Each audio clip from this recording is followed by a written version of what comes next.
apat na malalaking national party. At saka ang HNP lang yung regional party dito sa region, Davao region. Dito tayo, that's why HNP is with us. So sa lahat ng ating mga kasamahan, lalo na dito sa Mindanao, ito, kahit wala kayo dito, andito man kami, ito yung mga winning moment natin na hindi tayo nawala. Andito tayo kahit sa Manila, kahit sa Cebu, kahit sa Davao, nagkakaisa ang mga DDS. Lalo na ang mga vloggers na sumusuporta sa mga Duterte. Sir. So please like and share and support. Sir Co-op. Yes. Sir Co-op. Sir Co-op. Yeah. Okay. Sir, anong masasabi mo, sir? Ano lang, konting ano lang, mensahe. Your thoughts lang about yung majority member, yung majority leader. Yes. Iniisa-isa na po yung mga senador dyan. Anong masasabi mo dyan? Masasabi ko ngayon, ang majority na nasa Senate is talagang solid 13 talaga sila. So kahit pa binabayo sila, kahit na binipersecute sila, pero naging buo yung 13 dahil nagmamahal sila sa bayan na sa Pilipinas. At hindi lang yan nabuo dahil sinasabi nilang impeachment. No. Nabuo yan sila dahil sa rason na no election tayo ngayong 2028. Grabe, ano? Kung papayag ka na si bangag na presidente ay dagdagan pa ng 3 taon, ayon nga kay Manang Aimee, sige, pag minority ka. Pero kung mahal mo ang bayan, dapat kayong minority dyan, kayo ang sumanib para sa bayan. Yes. Hindi sumanib sa solid 13, kundi sumanib kayo sa boses ng bayan. At reminder ko na rin sa mga congressman, kaya pala mas dumami ngayon ang pumirma ng impeachment Inday Sara dahil ipromisan pala sila ng no election. Ay, Sipin mo, grabe. no election, may 20 million na nakas.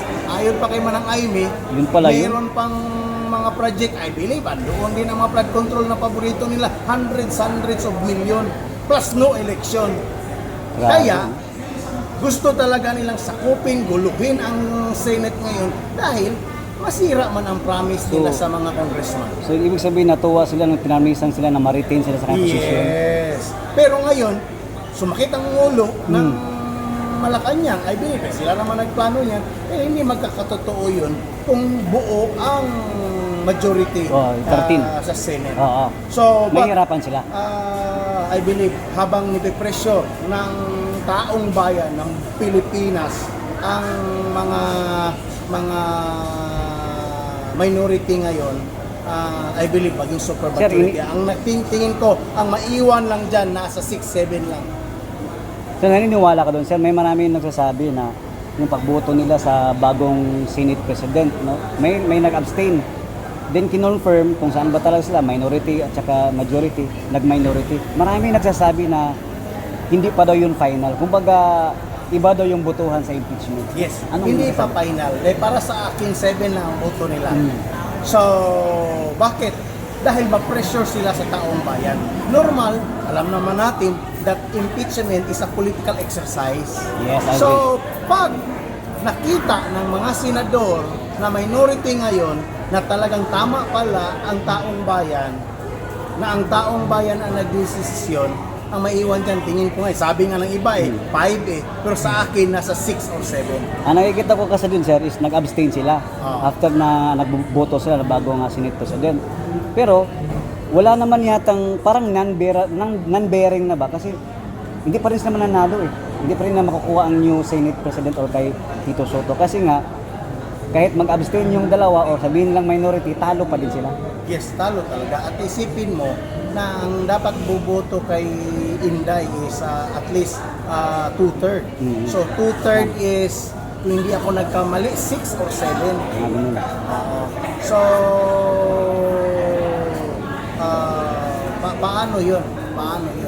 So, grabe. Malaking problema nila.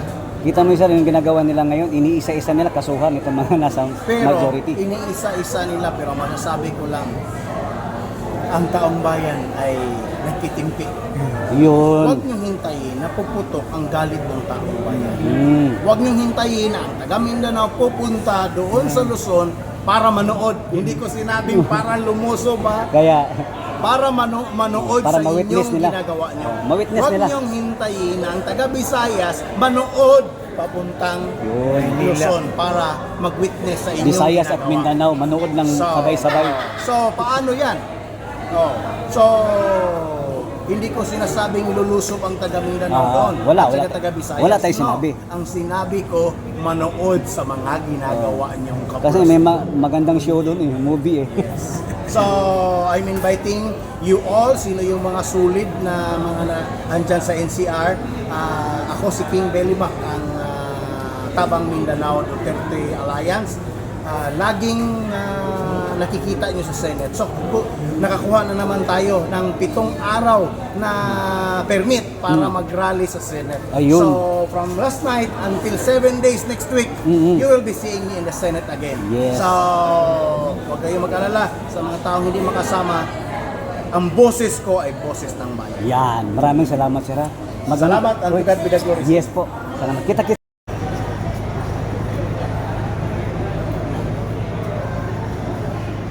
Hoy, Ulit lang, may question lang ako kahapon. Yes. Anong statement mo, masasabi mo ngayon na sa suntok na to, merong huhulihin nila, may manan.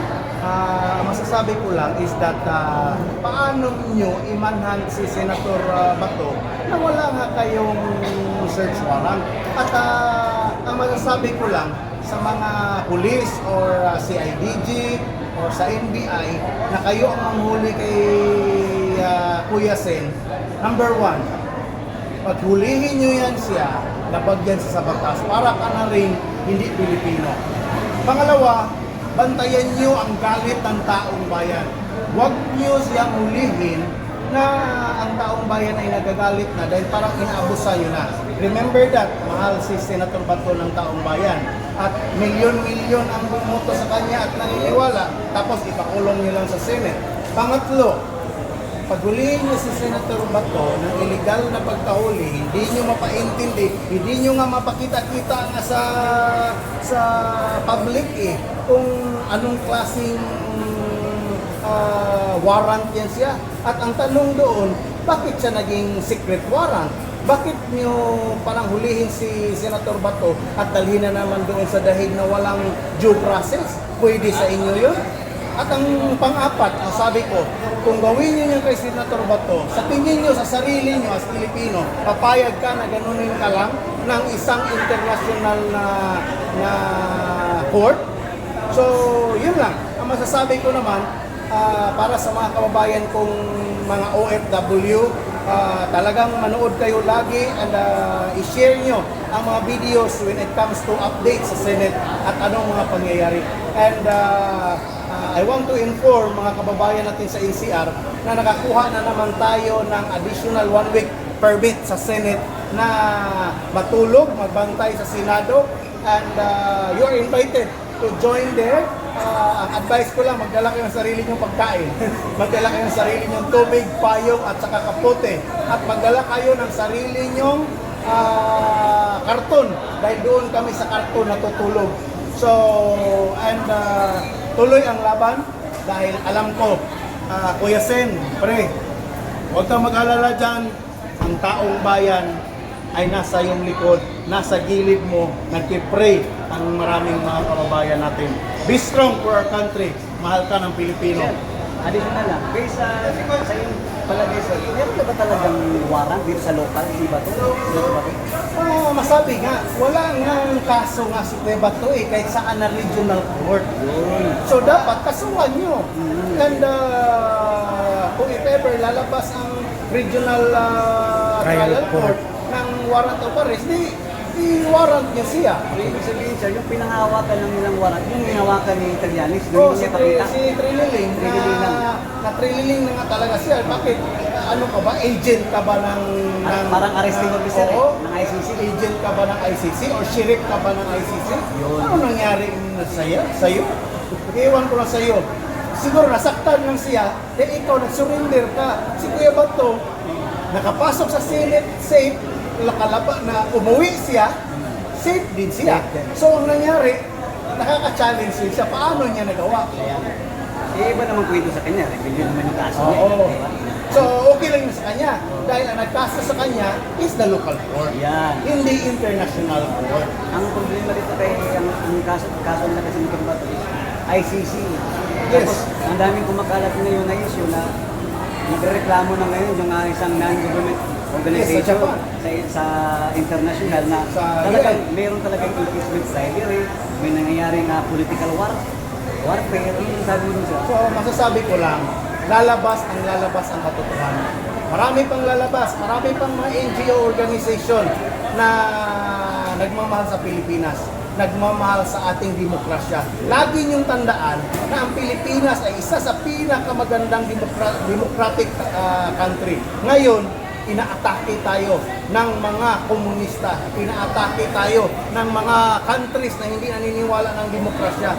So, ang masasabi ko lang sa mga Pilipino, kung i-allow niyo si Senator Bato na ipahuli at kidnapin na naman papuntang abroad ng The Hague, always remember na yan na yung katapusan ng ating demokrasya.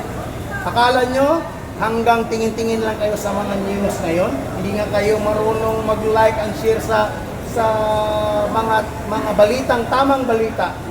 Pag nangyari yan, yan ang I would say, yan na yung sign na we are really in a big trouble.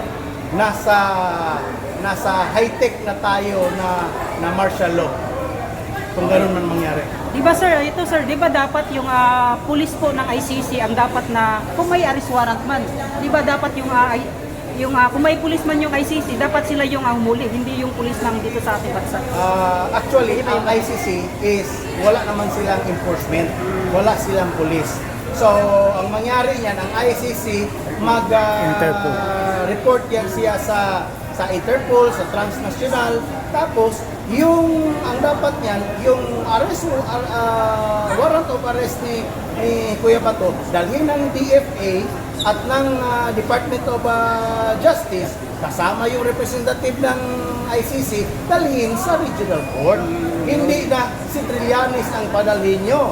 So, baka si Trillanes pang naunang makalaboso sa ganyang ginagawa. yun talaga ang totoong meron silang kaso na inaano na.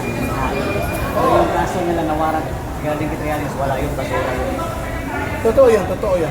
So, sa akin lang, tuloy kayong maniwala na merong demokrasya ang Pilipinas.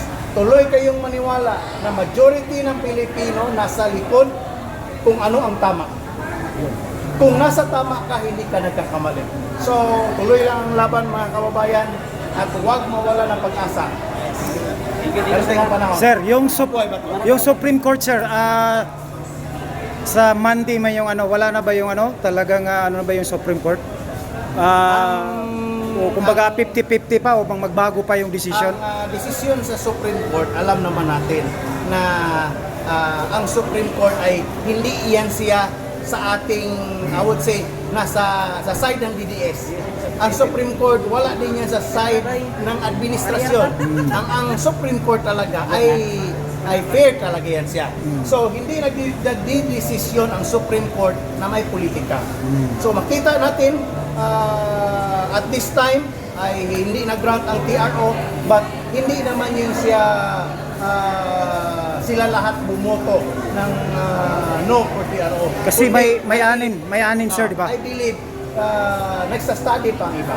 Okay. And I believe sa prayer mo na nanonood, Pwede pa magbago. baka magbago pa. Ayun. ang puso nila.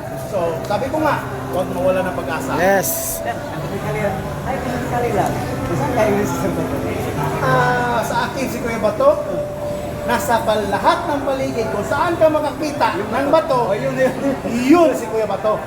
Lalo na pag walang buhok sa ulo, siya si Kuya Bato. Thank you, sir. Salamat.